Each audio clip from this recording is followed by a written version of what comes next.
Welcome to another episode of We're All in This Together.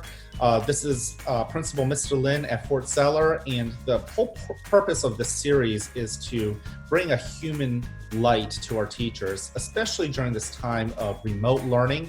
All of our children, all of our parents really get to see our teachers in the performing stage, right? Through the internet, through teaching lessons, and then as well as through simple names on comments on Seesaw. What I really want to remind everybody is that we have true human teachers who are working with our children, and they have heart, they have a history, and they are deeply invested in not just Fort Zeller, but also in Elko.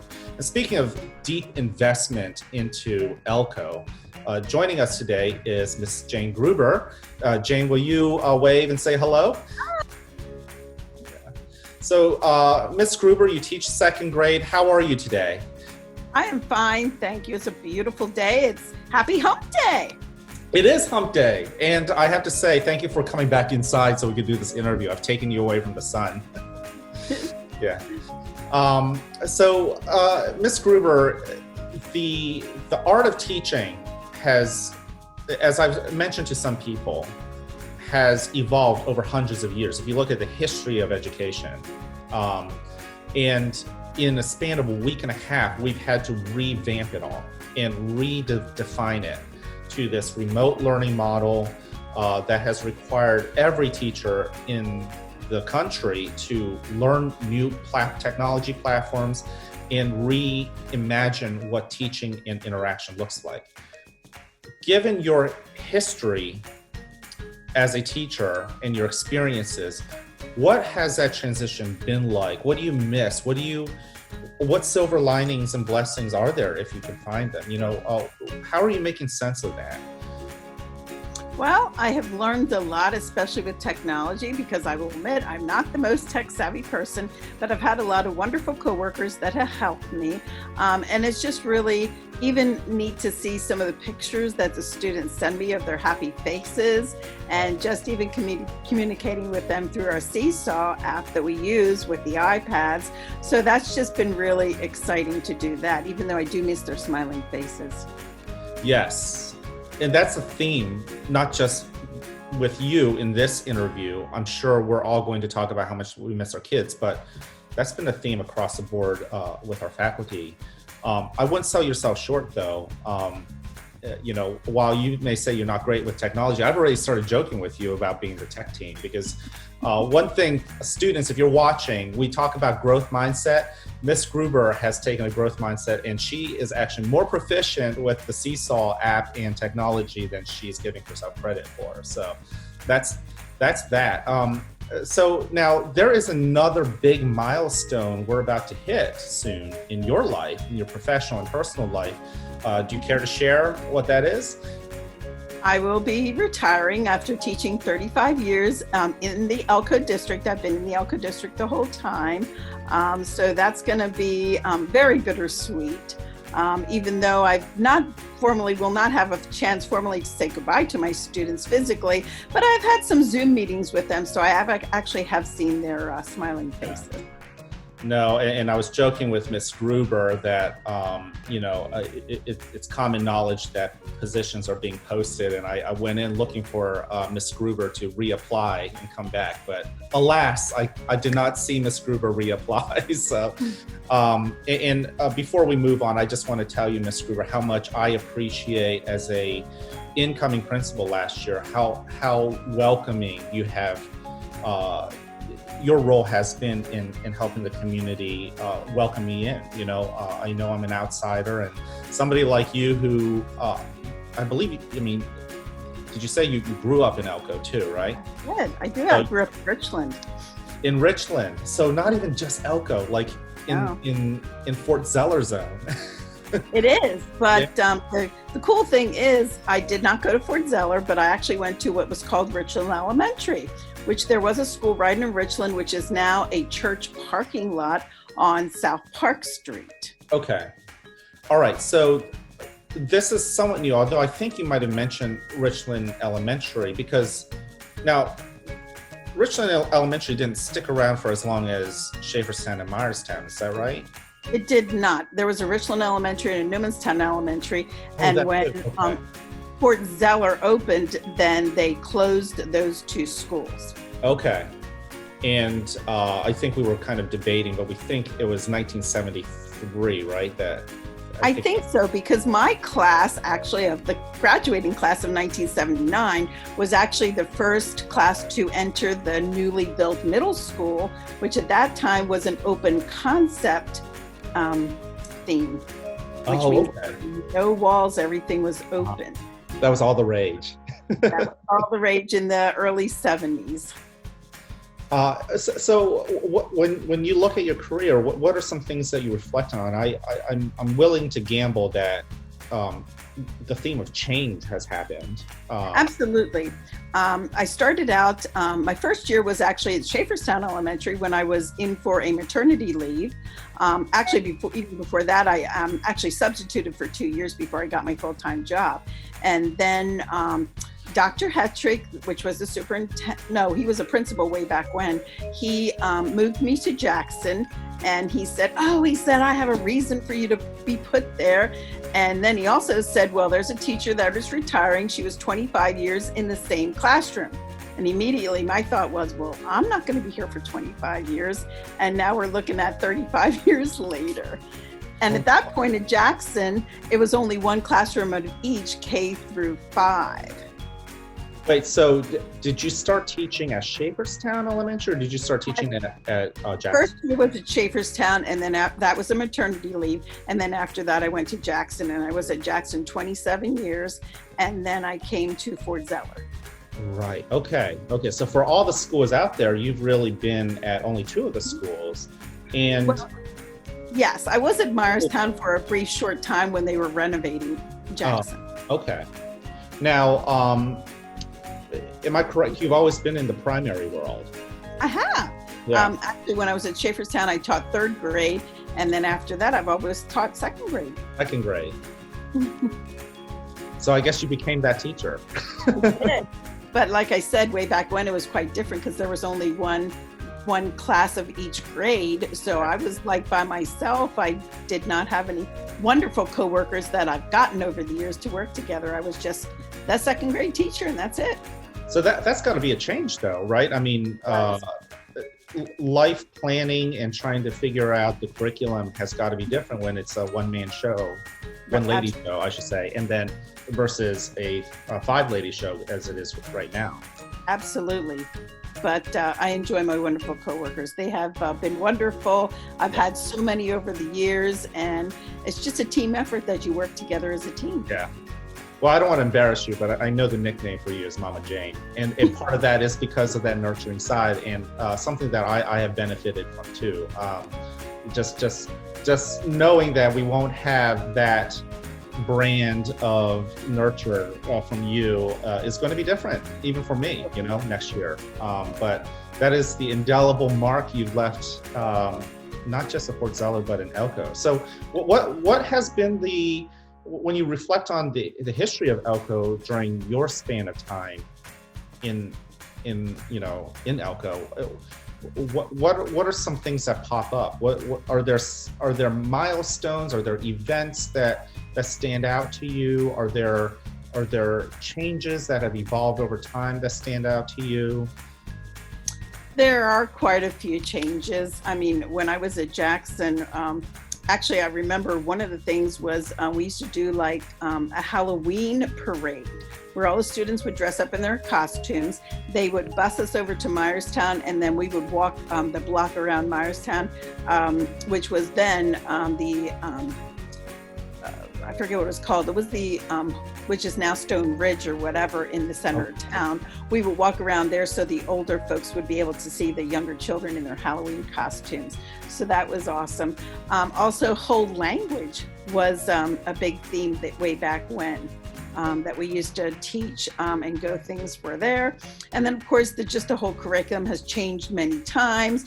Way back when we had the basals, and then it went to whole language, and now we're back to the anthology stories again. So kind of things sometimes do a full circle and come around. Right. Yeah, well, I think the battle, so to speak, of how best to provide early literacy instruction has been raging for decades. And of course, that will impact what we do at schools, certainly as the research continues. Now, something that stands out about you, even with my first year last year, one event that you put a lot of time and energy into traditionally has been Veterans Day. And that has meant a lot to me just because of my background teaching in military regions, and just knowing the sacrifice of our home front as much as our servicemen and women abroad. But you have a personal connection to Veterans Day. Is this something you're willing to share a little bit about? I do. My husband is a veteran. He spent 7 years in the Marine Corps, and then he spent 13 years in the Army National Guard, and of course retired out of that. And he had been in Desert Storm back in 1990, I believe. And my second grade class at Jackson had written letters. I was teaching them cursive at that point. They were writing letters in cursive. I have gotten a name from my sister because she was an EMT involved in the fire company. I got a name. We wrote the letters. And actually, that was my husband. And then he came back. It was actually at the time you didn't know who you didn't. I did not. Yeah. No, I mean I'd heard of the name, but that's it.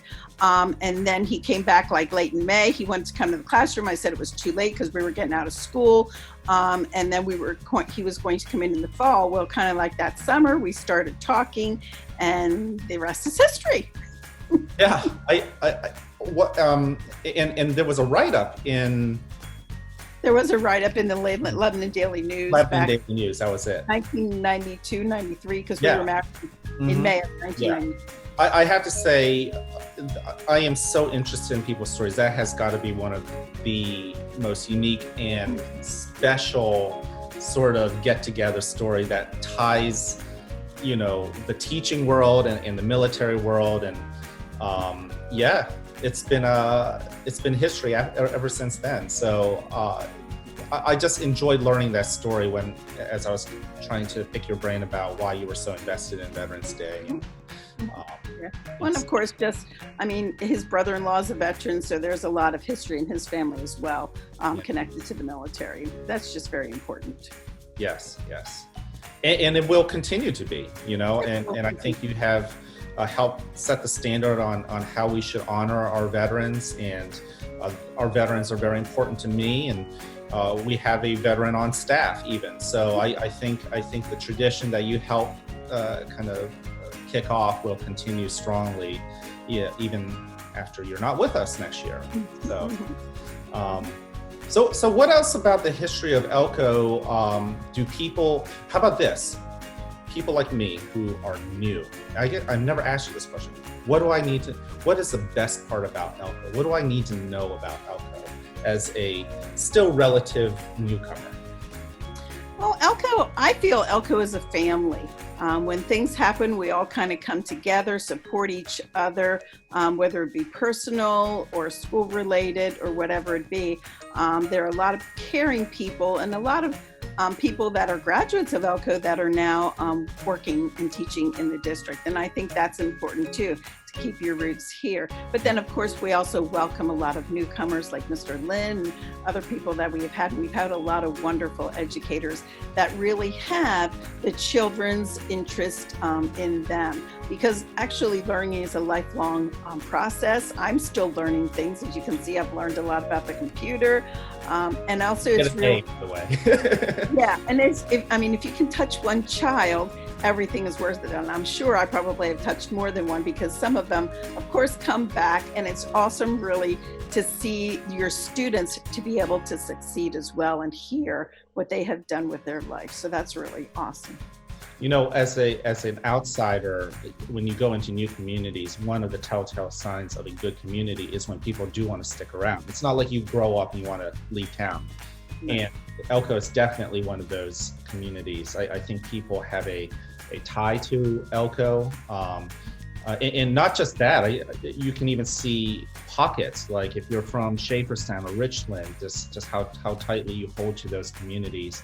I think everything that you said is something I've already started to experience, and it does extend to the teachers. We do have a lot of Elko graduates, so that's kind of neat. I really do enjoy the history of this region, and you definitely have had the perspective, having taught 35 years. Mm-hmm. So, yeah.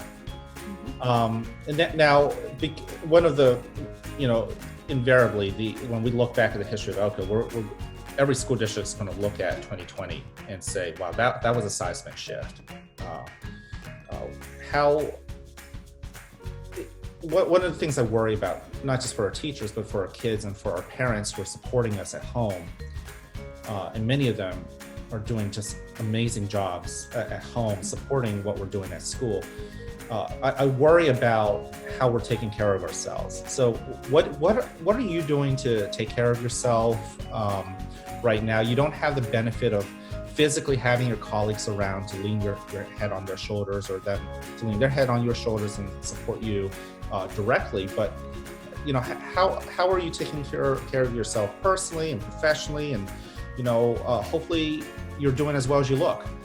Oh, thank you. Well, of course, in this day and age, we have FaceTime, we have texting, we have email. So that's, of course, what we've been doing as our second grade team, just kind of keeping in contact each other, have questions, whatever else it might be. As far as personally, just going outside. I love to mow the grass right now, so it's actually awesome that it's springtime and not winter, that we have to stay inside. So I love the outdoors. I take walks. I live in the country. You see the animals out there, which is really awesome to see, taking walks. So yeah, it's just, it's good and there's bad. Yeah. I said, you miss the physical part of it, but we do keep in contact. Yeah. Do you find it harder? A lot of people look at home as a way to get away from work, right? But now that we're working from home, is it hard to switch back and forth to be Miss Gruber, the teacher, and Miss Gruber, the human being? It is, but I kind of have, when this all started, I kind of made myself a little office upstairs in one of our extra bedrooms. So I kind of escape to there when I need to do my work. And we had 2 floors. So then when I am ready to be a housewife and things like that, then I just come on downstairs. Wonderful. Now, to wrap it up with our parents, of course, we know our families with the pandemic have had seismic changes. Some of our parents are essential workers in the medical field, essential workers in important parts of our economy. And then we also have important jobs that have been furloughed or people laid off. And obviously this has not just impacted Elko, but also throughout our country. And then on top of that, our parents have really largely rallied to support our students. You have a high participation rate with students in your class. What words of encouragement and support might you offer our parents in the community right now as we try to make that final push to the end of the school year? Right. Keep doing a good job. I know I have had some parents that are essential workers, and they've had some difficulty with that as well as helping their own child. And I just try to tell them, you've got some things on your plate that sometimes are more important right now. Just taking care of yourself, taking care of your family. And then, when you have time, please make sure that you help your child. And of course they have, I've communicated back and forth with email, and they've been very understanding. But I think sometimes people forget that, sometimes your family and yourself comes first. You've got to take care of that, or, things are not going to go well. So just keep on pushing, do a great job. It's almost over. And then your child will be a wonderful 3rd grader in fall. Oh, absolutely. I think that we sometimes get so caught up in what our kids didn't learn. Mm-hmm. And then some, and I don't think we do it on purpose, but sometimes we forget how resilient our kids really are in reality.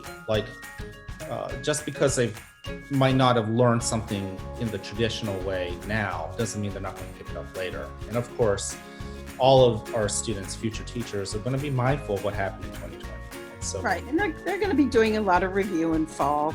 And of course, we do also communicate with third grade teachers. So kids will be fine. Speaking of fine, it looks like you won't be doing much review next year. What are your plans?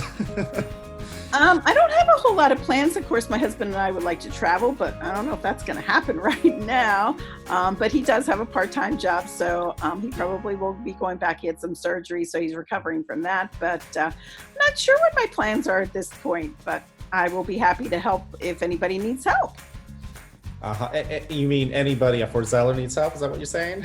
Sure. I'll be happy to come in and help. So this will not be the last we see of Miss Gruber. Of course, No. You are part of our community as it is. So I am. Yeah. I am.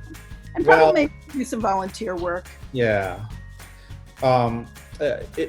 Something just popped in my mind, and you'll probably laugh about this. For those of you guys who are watching, when Mr. Lin interviewed for the principal job, I wanted to check out the greatness of Elko, right? So the best thing to do is go find a place to eat and just kind of observe the scene. You know where I'm headed with this, right, Miss Gruber? So Miss Gruber is actually one of the first people I ever met because I went to, what is it, the country fair, right, in Myerstown. Just sat down alone, and sure enough, Miss Gruber and a number of people affiliated with the school, some who were retired, were sitting in the corner. And I don't know what happened. I ended up joining you guys, right? Mm-hmm. Mm-hmm. And what was the one thing? It was like a corn pie? Corn pie. I thought it was a side dish. Turns out it's its own meal. So I ordered a meal. I don't even remember what that was. And I ordered like a corn pie, think it was a side. And so I ended up with 2 meals. I don't know even if you remember. I became so embarrassed. Like, oh man, these people who know that I've applied, because I think some of you guys had already known I was an applicant. I hadn't even been offered the job yet, and yet I had an opportunity to sit and break bread with you guys and look like a complete hog. Yeah. So those are, with only 2 years working with you, I've got plenty of very fond memories with you. I know that the community has a ton of fond memories to look back on with you as a teacher, and that's ignoring everything about you as a community member. So, on behalf of the community and on behalf of Fort Zeller, I want to thank you, not just for your service. I think that seems kind of stale, and every retiring teacher expects, thinks people are going to say that. I want to thank you for the human being you are. You have made a big impact on me as a person. I know that you've made a huge impact on our students. That's our big why as far as what we do. And I can speak very confidently just in all the conversations I've had with staff members about how sad we are that you are retiring, and yet how much we are celebrating a job well done, because you certainly deserve it. And when you guys are free to travel, we hope that you guys do, but you don't stay away for too long, because we do want you to swing by and say hello as well. Mm-hmm. So thank you so much for everything that you have done for Elko, and I am sure you have grown in tremendous ways as a human being, just by the experiences you've gone through. Yes, especially with the students, a lot I will remember.